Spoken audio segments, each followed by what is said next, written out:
Mukama waffe yeebazibwe abaana abato, Mukama yeebazibwe ddala. Tukomyewo nate era okuyiga ekigambo kya Katonda. Nga bwe twatandika ebbanga ddene eriise tuzze tugoberera ekitabo kino eky'olubereberye. Kale katusabe. Kitaffe omwagalwa tukwebazizza nnyo, weebale nnyo, weebalire ddala okutukuuma nga tuli balamu.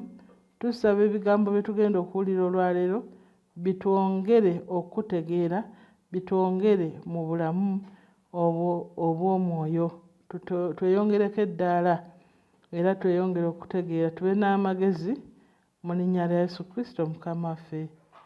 Amiina. Abaana abato, Mukama waffe yeebazibwe. Mbalamusizza nnyo mu linnya lya Mukama waffe. Naddala mmwe abazze bagoberera obutambi buno ku YouTube okumala ebbanga eryo lyonna lye twatandikiramu ebigambo bino eby'okutegeera n'okumanya Katonda. Amannya agange nze Catherine Mitala. Twatandika ne tusoma ekitabo kino eky'olubereberye, twakakimalako essuula 2. Twatandikira ku ssuula esooka ne tudda ku yookubiri, kati tuli mu yakusatu. Mujjukire omulundi guli twasoma essuula eno eyookubiri, kati tuyingidde eyookusatu. Tutandika bwe tuti nti n'omusota gwali mukalabakalaba okusinga ensolo zonna ez'omu nsiko ze yakola Mukama Katonda, ne gugamba omukazi nti bw'atyo bwe yayogera Katonda nti temulyanga ku miti gyonna egy'omu lusuku. Omukazi n'agamba omusota nti ebibala by'emiti egy'omu lusuku tulya, wabula ebibala eby'omuti oguli wakati mu lusuku Katonda yayogera nti temugulyangako newankubadde okugukwatako muleme okufa. Omusota ne gugamba omukazi nti okufa temulifa, kubanga Katonda amanyi nti olunaku lwe muligulyako mmwe amaaso gammwe lwe galizibuka, nammwe mulibanga Katonda okumanya obulungi n'obubi. Omukazi bwe yalaba ng'omuti mulungi okulya era nga gusanyusa amaaso, n'omuti nga gwegombebwa okuleeta amagezi, n'anoga ku bibala byagwo n'alya, n'awa ne ku musajja we naye n'alya. Amaaso gaabwe bombi ne gazibuka ne beetegeera nga baali bwereere, ne batunga amalagala g'emiti ne bakola ebyambalo. Mwana omuto tukomye ku lunyiriri lwa 7. Kati wano oba gye tuvudde twalaba nga Katonda yatonda omusajja. Bwe yatonda omusajja n'amuwa obuweereza obwo bwali obunene nnyo, oba katugambe omulimu ogwali omunene nnyo ogw'okutuuma ebitonde byonna amannya n'okubifuganga n'okulabirira olusuku. Naye ekiseera kyatuuka Katonda bwe yajjako eri Adamu n'amulaba nga muwuubaavu, era n'ayogera n'agamba si kirungi omuntu okubeera yekka, n'amukolera omubeezi amusaanira. Era twaleka oyo omubeezi amusaanira ng'amaze okumumukolera. Omubeezi oyo yali mukyala. Era awo njagala okuyigirizaako katono nga sinnagenda mu maaso. Omubeezi Mukama Katonda gwe yakolera omusajja yali mukyala. Ennaku zino emize emibi giyingiddewo, abasajja nga bawasa abasajja n'abakyala nga bawasa abakyala bannaabwe. Naye ekyo si kya Bwakatonda, omwana omuto, ekyo si kya Bwakatonda. Omusajja okubeera ng'ayagala musajja munne oba nga awasa musajja munne, ekyo si kya Bwakatonda n'omulundi n'ogumu.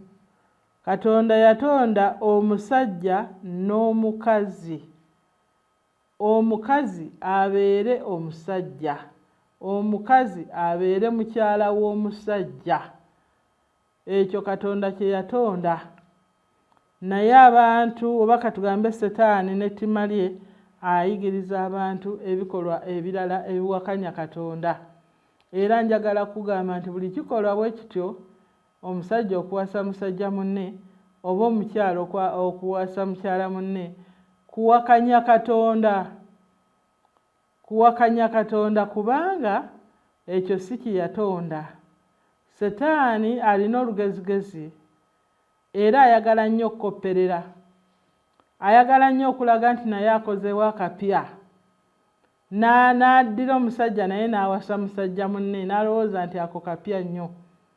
N'omukazi n'awasa mukazi munne n'alowooza mbu ako kapya nnyo, asinze ku Katonda yakola omukazi n'omusajja oba omusajja n'omukazi. Kubanga ye Setaani yennyini tatonda muntu, tatondanga ku muntu, tamutondangako, tamutonda era tali mutonda. Kati addira ono omuntu Katonda gwe yatonda n'amuyigiriza empisa ezikontana ne Katonda we, n'alowooza nti kyakozeewo kikulu nnyo nnyo nnyo nnyo. Kumbe addidde ku bya Katonda n'ayonoona. Kati nno tulabye nti Katonda yamuwa mukazi si musajja munne. Yandibadde asobola okukolayo abantu ba mirundi ebiri n'abagatta, n'akola omukazi n'omusajja, n'akolayo n'omusajja n'omusajja oba n'omukazi n'omukazi, naye teyakikola ekyo. Kati bantu be bakola ebitali bya bwa Katonda. Era omwana omuto tewabanga wakubuzaabuza oba muto munno oba omuntu akusinga obukulu nti tubeere nga ffe abalenzi n'abalenzi oba abawala n'abawala nga tubeera nga twegatta. Ebyo bikolwa si bya bwa Katonda. Setaani bulijjo tumulaba ng'ayagala okuwugula omuntu, okumujja ku kya Katonda, okumuzza ku bintu bye ye by'ataddewo. Setaani amanyi okuteekawo ebintu naye ng'abijja mu bya Katonda. Katonda bye yatonda edda, kubanga nabagambye Setaani tatondangako, tatonda era talitonda.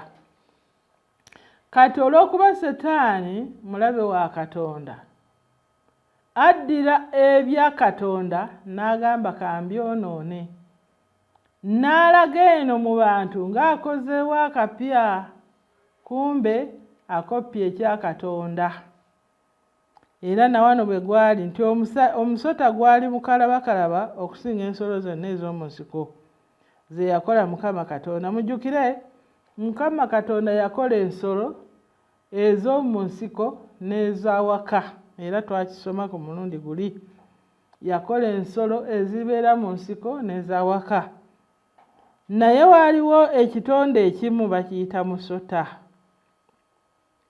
Omusota gwennyini si gwe gwakema kaawa, wabula Setaani yayambala omusota n'agenda n'akema kaawa, omukyala wa Adamu. Kubanga abantu abalala babitafuta bulala, naye ng'ekituufu kiri nti Setaani yayambala bwambazi omukazi.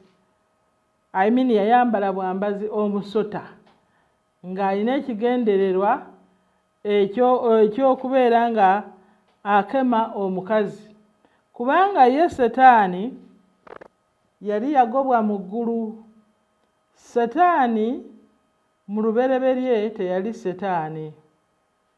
Setaani olubereberye yayitibwanga Lusifa, era yabeeranga mu ggulu nga y'omu ku bamalayika ba Katonda abamusinza, era ng'ayitibwa emmunyeenye ey'enkya oba omwana w'enkya.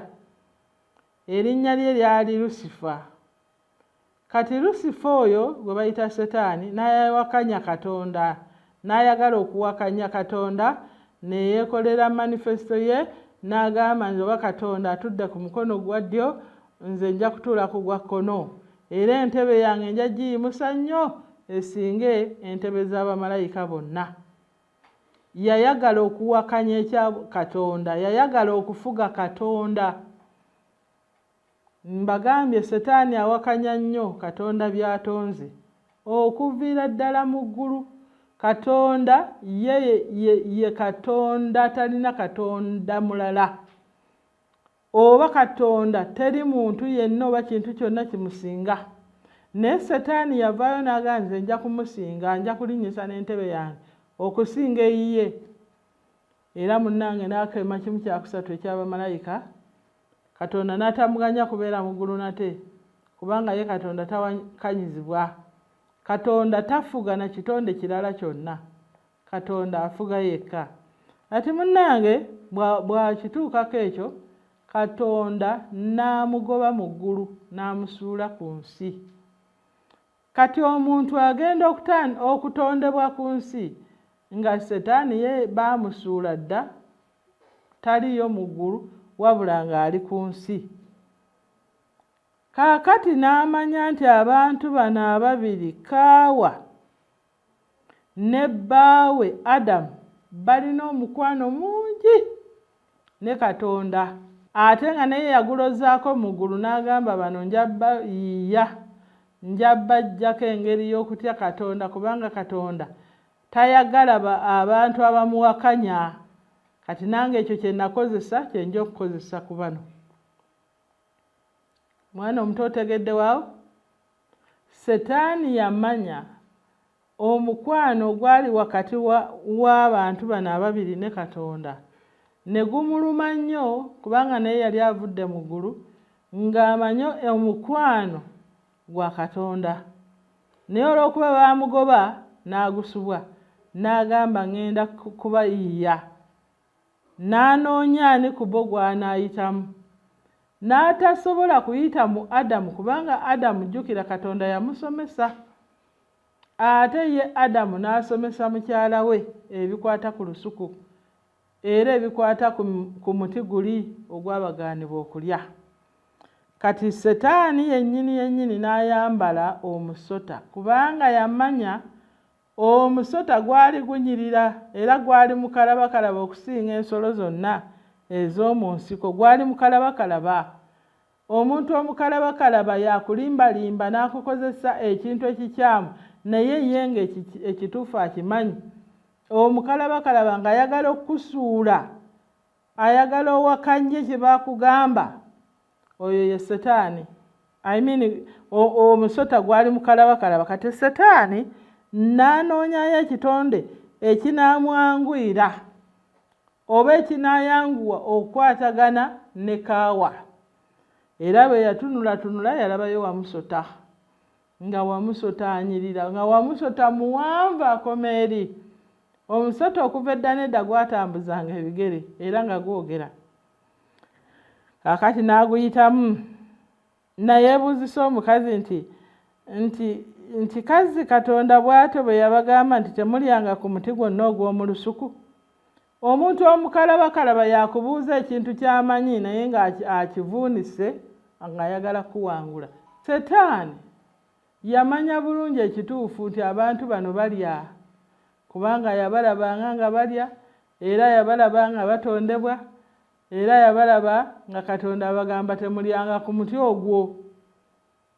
Yali amanyi bulungi, naye omuntu omukalabakalaba yaddira ekibuuzo kimu n'akifuula n'akuwangula oba n'akukozesa ye by'ayagala. Kaakati n'akema omukazi ng'ayita mu musota ng'amubuuza kazi Katonda yabagaana okulya ku buli muti ogw'omu lusuku. Omukazi mu lunyiriri olwokubiri n'amugamba nti ebibala by'emiti gyonna mu lusuku tulya. Ago gaali mazima, gaali mazima. Wabula ebibala by'omuti oguli wakati mu lusuku Katonda bwe yayogera nti tetugulyangako wadde okugukwatako tuleme okufa. Omukyala n'ayanukula naga nti Katonda tatugaananga kulya ku buli muti, naye omuti gumu gwokka oguli wakati mu lusuku yatugaana okugulyako. Ekyo kyali kya mazima. naye ate omukyala y'omu era n'alimba nti yatugaana n'okugukwatako, naye nga Katonda yali tabagaanangako kugukwatako, yabagaana kugulyako. Nze njagala okubuulira omwana omuto, omuntu gy'okoma okwogera n'omuntu gy'akoma okuggyamu ebyama, oba gy'okoma okwogera ebintu ebitali bituufu kubanga onyumiddwa. Kati mukyala ono yatandika okunyumirwa emboozi ya Setaani n'amubuulira ebyama ebyo mbu tuleme okufa. N'ekyokulema okufa nakyo kyali kituufu, naye ekyokukwatako tekyali kituufu. Omusota ne gugamba omukazi nti okufa temulifa. Olaba Setaani okuva edda n'edda awakanya Katonda, yayagala omuwakanya mu ggulu nti ye nga bw'atudde ku ntebe ey'obwakabaka oba obwa Katonda yamusukkuluma ne kigaana. N'agamba nti era nze nja kumusisiinkaniriza okuyita mu mukazi mukozese by'atayagala, kubanga ye yamanya nti ekyamugobya mu ggulu kukola Katonda by'atayagala, kwagala kumusukkuluma. N'agamba nja kuddira ekimu oba omu ku bantu bano mukozese ebiwakanya Katonda. Era bw'atyo bwe yakola. Omukazi ng'amaze okumuddamu nti batugaana kulya muti gwa wakati mu lusuku ogw'okumanya obulungi n'obubi, Setaani n'amugamba temulifa. Olwo abatandiseeko, naye omulundi oguddako tugenda kulaba ebyava mu mboozi eno okweyongerayo. Mukama abampeera omukisa abaana bato, mwebale kuwuliriza.